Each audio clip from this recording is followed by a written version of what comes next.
Hey guys, uh, my name's Cameron, and I just need to vent. I've been alone most of my life, and there will be a few people that would laugh at that or say otherwise. But since I was about 15, I'd been living on my own. In fact, I'm not necessarily living on my own, but not in the place that I want to be right now.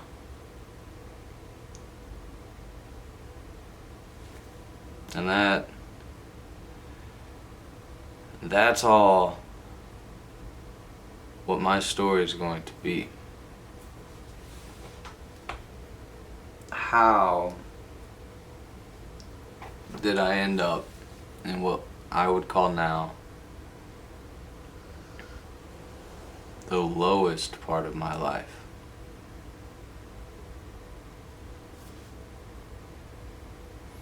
And when you don't have people that you're necessarily comfortable expressing any type of negative feelings to, plus a pandemic, makes things kind of hard.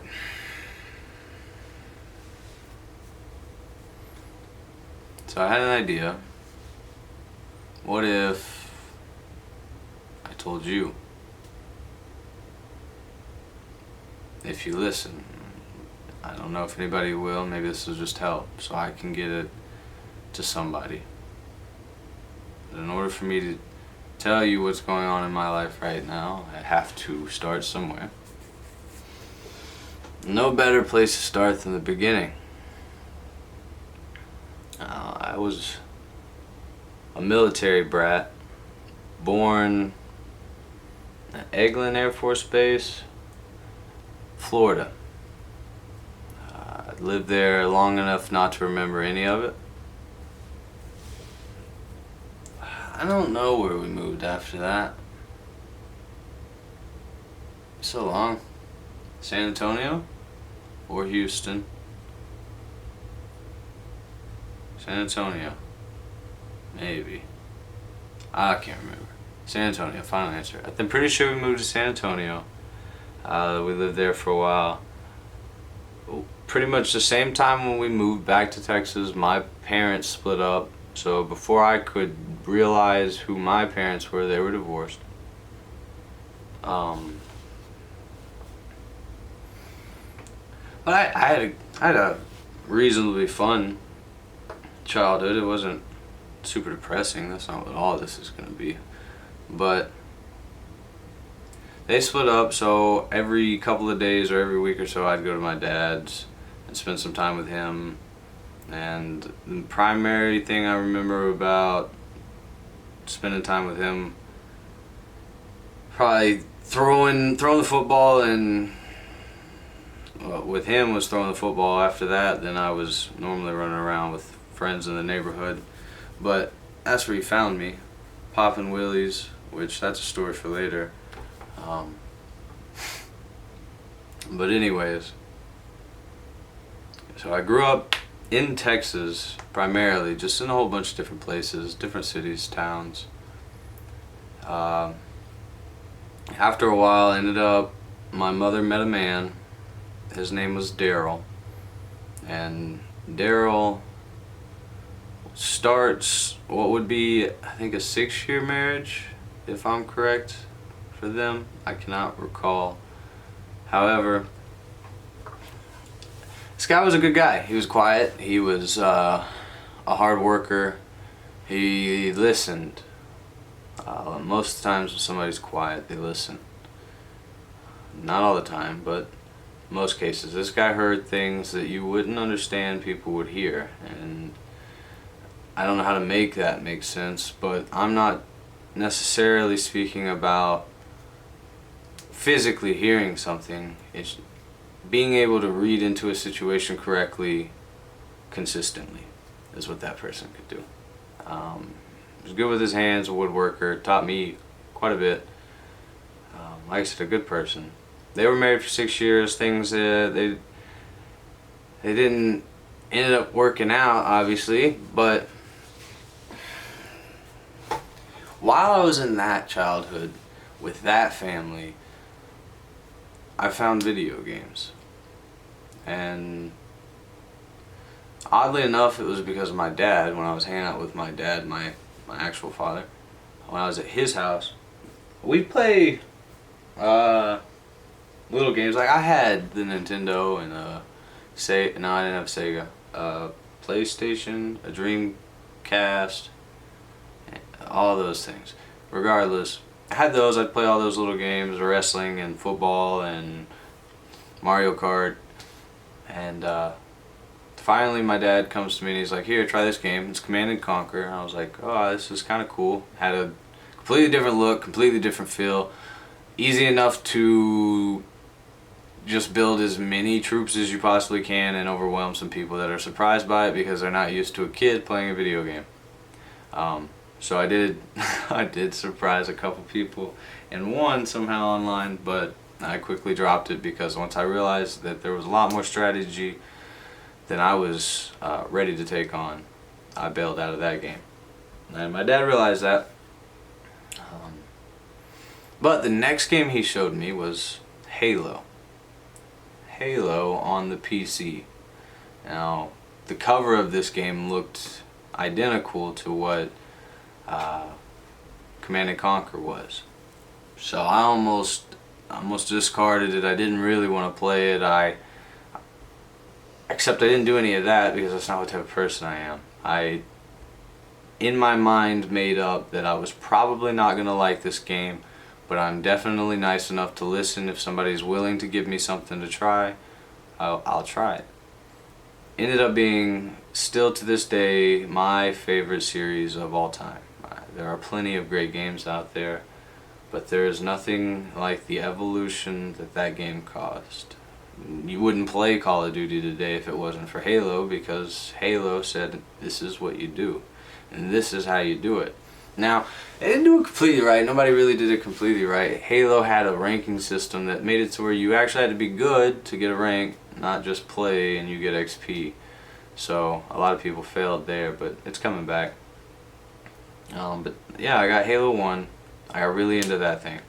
Now, when I got Halo, I don't even remember. I'm not even gonna guess. Ugh. I mean, the game was this.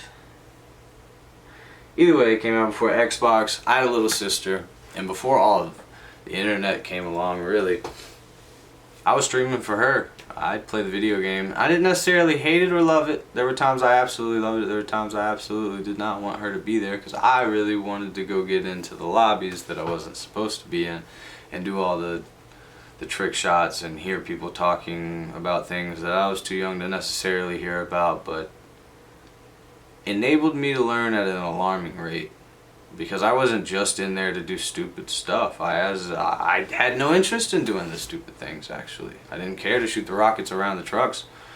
I didn't care to glitch and super bounce. Now, I did them every now and then, but I was really just there to listen to most people's conversations, how their lives went, and engage that way. But you have to remember, I'm 10 at most, 12.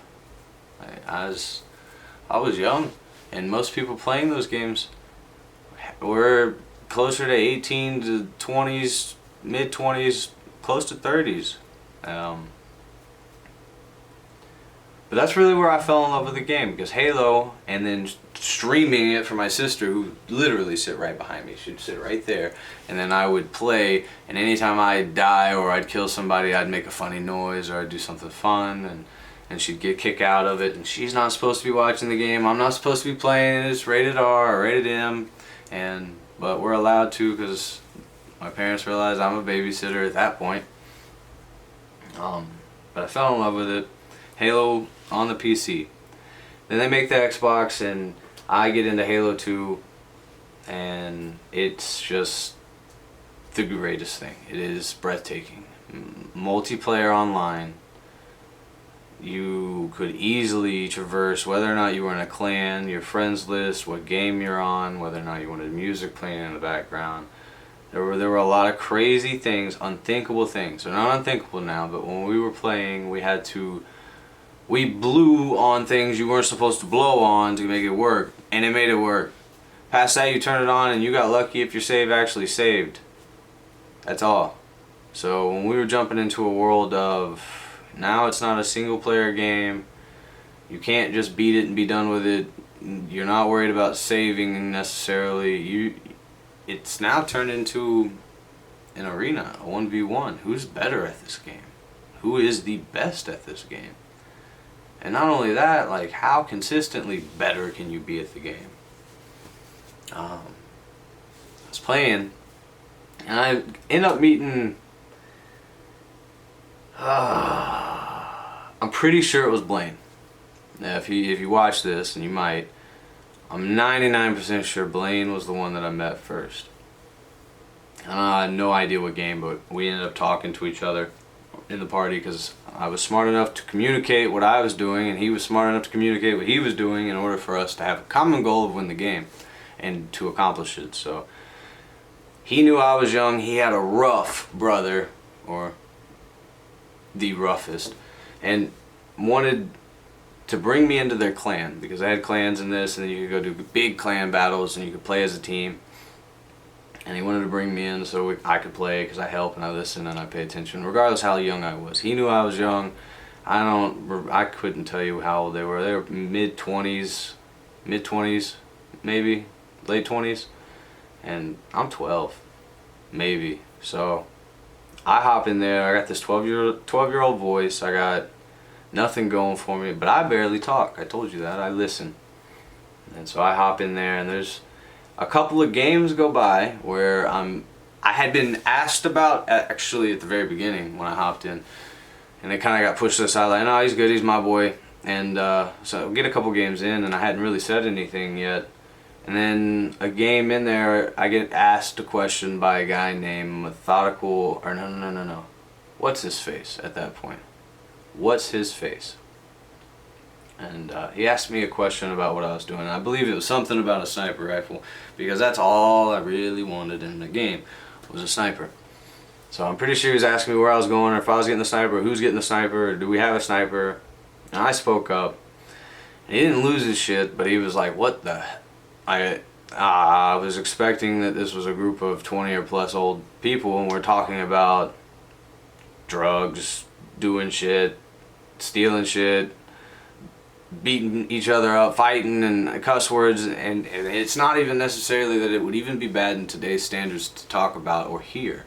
But as a child, to learn that fast at that age without ever experiencing any of it, without any filter, because my parents had no clue, wasn't bad. It really wasn't. It taught me more than they taught me. I'll be honest. But that's when I meet Jake. What's his face? He kicks me out of the clan.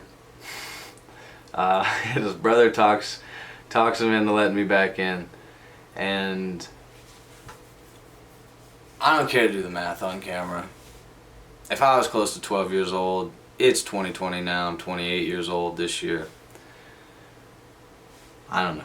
Regardless, him and I still, we're friends now. We play fantasy football together. We would game if I could get on my gaming console. If things wouldn't have crashed as fast as they did. Fast. You wouldn't believe how fast. And I'm sure I mean, it might not even have crossed your mind yet. I might bring it up right now.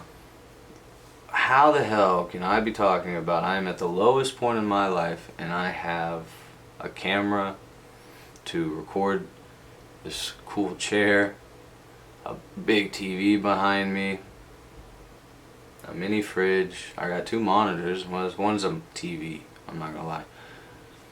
But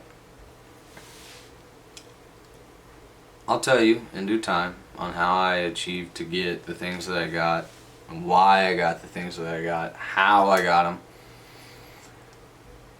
and then why I define right now as the worst time of my life. But anyways, so I meet Jake. Jake and I are friends to the day. We will never not be friends. Him and I are blood. Blaine the same. If he hit me up, even though he doesn't, I'd have his back. Johnny, I got your back. David, I got your back. Alex, you know I got your back. Alec, I got your back. Justin, I got your back.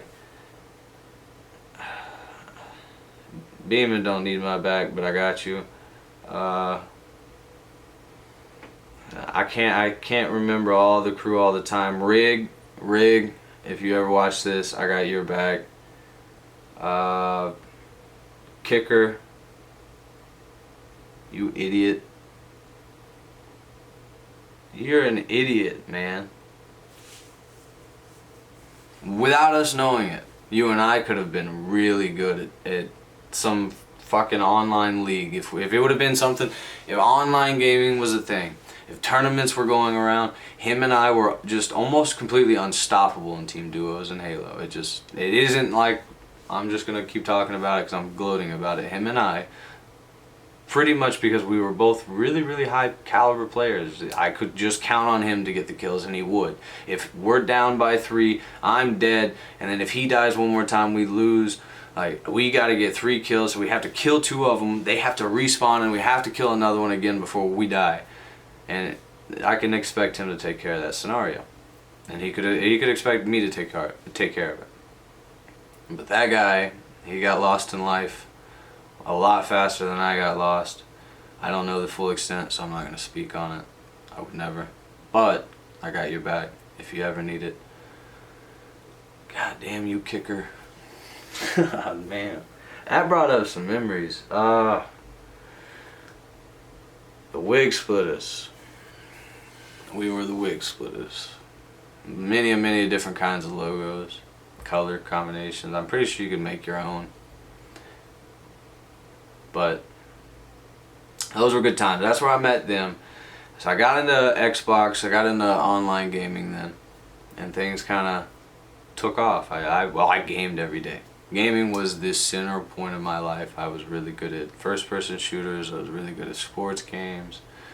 I never really was a computer player. I played PC at the very beginning to play Halo. Past that, once I went on the console, well, I don't need a computer. I got an Xbox, bro. And check me out. It's got yellow stickers on it, so it's black and yellow, and it looks cool. Didn't add the value to the thing. It's just stickers. But regardless, so I'm living in. This is. I just kind of. That was a lot. There's a lot. We're gonna be in for a very long ride. I'll stop there.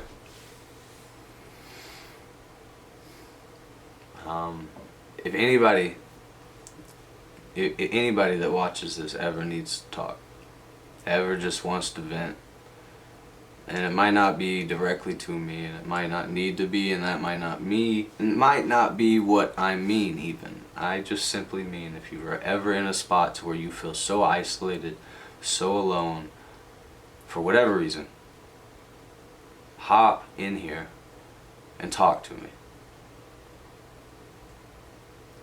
If I'd had it for everything that I've been going through, maybe it'd help. I don't know. I don't know if I'd ever used it. I have no clue.